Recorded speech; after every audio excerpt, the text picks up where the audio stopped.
राम राम किसान साथियों, नमस्कार। मैं लक्ष्मण आपको अपने चैनल में स्वागत कर रहा हूं। प्रति बार की तरह इस बार भी मैं एक छोटी सी जानकारी लेकर के आया हूं किस तरीके से आप प्याज लगाएंगे रबी के सीज़न में ताकि एक अच्छा उत्पादन ले सकें। प्याज की खेती के लिए आपको कुछ मूलभूत बातों का ध्यान रखना बहुत ही ज़रूरी है। अगर आप जैविक कर रहे हैं तब भी बहुत अच्छा उत्पादन मिलेगी और रासायनिक कर रहे हैं तब भी अच्छा उत्पादन मिलेगी। मैं कहूँगा कि जैविक करिए, स्वस्थ खाइए, स्वस्थ रहिए। सबसे पहले अगर मैं इसकी वैरायटियों की बात करूँ तो आप नासिक रेड न लगाइए, क्योंकि नासिक रेड जो वैरायटी होती है वो 3 से 4 महीने ही इसकी सेल्फ लाइफ टाइम होती है और ये जल्दी से सड़ने लग जाती है। इससे किसानों को जल्दी बेचना एक मजबूरी हो जाती है। मैं कहूँगा कि आप पुणे पुसंगी या फिर मेरी पसंदीदा वैरायटी है सुख सागर। पुणे पुसंगी भी 7 महीने तक रखा जा सकता है और ये जो सुख सागर है इसकी जो स्टोरेज क्षमता होती है, सेल्फ लाइफ होती है 9 माह तक होती है।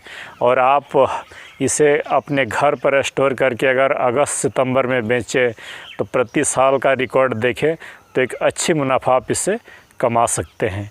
चलिए देर न करते हुए शुरू करते हैं वीडियो को।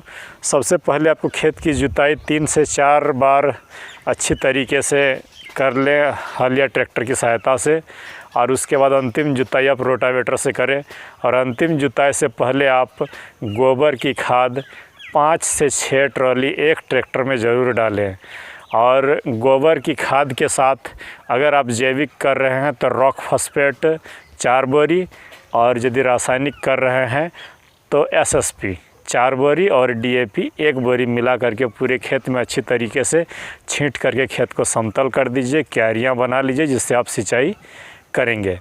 और उसके बाद जो है आप प्याज की रोपाई सुख सागर या पुणे पुसंगी या आपके पास जो भी नर्सरी अभी तैयार है, आप उसकी रोपाई अच्छी तरीके से समान दूरी पर 6-6 सेंटीमीटर 8 सेंटीमीटर की दूरी पर कर दीजिए, कतार से कतार, ताकि गुड़ाई करने में आपको सुविधा हो। मैं कहूँगा कि हर्बिसाइड का इस्तेमाल कम करिए। अगर गुड़ाई करवा रहे हैं तो इससे एक अच्छी उपज आपको मिलेगी। हर्बिसाइड लगाइएगा तो भी अच्छी बात है, लेकिन मैं हर्बिसाइड का रिकमेंडेड नहीं करता हूँ। आप हाथ से गुड़ाई कराइएगा तो हम मिट्टी में ऑक्सीजन का भी संचार होगी और उपज भी आपको बम्पर मिलेगी। रोपाई करने के बाद खेत को अच्छी तरीके से पानी से भर दीजिए, क्योंकि प्याज को पहली बार पानी अधिक लगती है। और अभी इसमें कुछ आप न डालिए। अगली जब 10 से 12 दिन देखें कि प्याज का पौधा मेरा चलना शुरू हो गया है, तब जो है अब आप इसमें आपको 2-3 चीज़ें डालना ज़रूरी होता है और इनका आप इस्तेमाल करिए और देखिए अन्य वर्ष की अपेक्षा इस वर्ष आपको एक बेहतरीन उत्पादन मिलेगी। जब गुड़ाई कर लिए हो प्याज को तो आप उसे 2 से 3 दिनों तक धूप लगने दें प्याज को अच्छी तरीके से, ताकि मिट्टी सूख जाए और उसमें वायु संचार हो जाए। और अब जब पानी लगाइएगा तो उसमें ज़रूर मैं यही कहूँगा कि आप ह्यूमिक एसिड प्रति एकड़ 3 किलो जो है घोल करके नाली में पानी के साथ चला दीजिए। ह्यूमिक एसिड देने से प्याज के जड़ों का विकास अच्छा होगा और आपकी उत्पादन बम्पर मिलेगी, क्योंकि आप पहले से भी जो खाद दे के रखे हैं प्याज उसे भी उठाएगी और अभी तो आप खाद देने ही वाले हैं।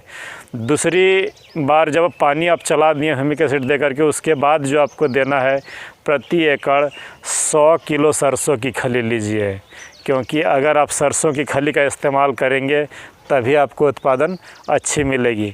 सरसों के खली को घोल करके उसमें 5 किलो या 10 किलो चूना मिला दीजिए, 5 ही किलो चूना मिलाइए और 1 किलो सेंधा नमक, तीनों को 3 दिन तक सड़ा लीजिए।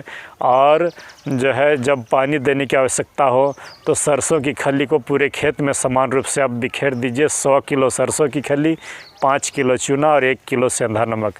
आप देखिएगा प्याज की जो फसल है लहलहा उठेगी 3 से 4 दिनों में, और किसी भी प्रकार की रासायनिक खाद की ज़रूरत आपको नहीं पड़ेगी। हाँ, यदि आप रासायनिक की ओर जाना चाहते हैं तो आप जो है 3 किलो गुड़ ले लीजिए और 3 किलो ह्यूमिक एसिड को एक बड़े से ड्रम में फूलने दे दीजिए 3 दिनों तक, और 20 किलो डीएपी 10 किलो या 15 किलो MOP ले लीजिए और 10 किलो SSP, कुछ मात्रा में 250 ग्राम बोरन, सल्फ़र भी ले लीजिए आधा किलो। इन सभी को अलग अलग बर्तनों में सड़ा करके मिला करके पूरे खेत में पानी के साथ चला दीजिए। लेकिन मैं यही कहूँगा कि अगर आप सरसों की खली और ह्यूमिक एसिड ही सिर्फ दें तो भी पोषण की आवश्यकता लगभग पूरी हो जाएगी और फसल की बम्पर उत्पादन होगी।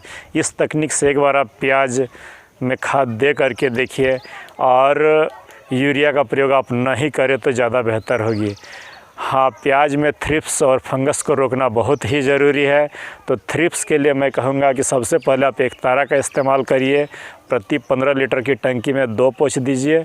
और अगर आप ऑर्गेनिकली जैविक खेती कर रहे हैं तो नीम की तेल का इस्तेमाल आप करिए। 10,000 ppm का 2 ml दे करके स्प्रे करिए। और फंगस रोकने के लिए आप जो है ट्राइकोडर्मा विरिडी का जैविक के रूप में इस्तेमाल कर सकते हैं। और रासायनिक रूप से कर रहे हैं तो साफ और ब्लू कॉपर को मिला करके प्रति 15 दिन पर स्प्रे करते रहिए। और उसके साथ कोई भी एक इंसेक्टिसाइड हर 15 दिन में डालते रहें। देखिएगा आपको प्याज की बम्पर उत्पादन होगी। और प्याज की जो है एक अच्छी उत्पादन के लिए आप इन रणनीतियों का पालन करें। धन्यवाद वीडियो को अंत तक देखने के लिए। नमस्कार।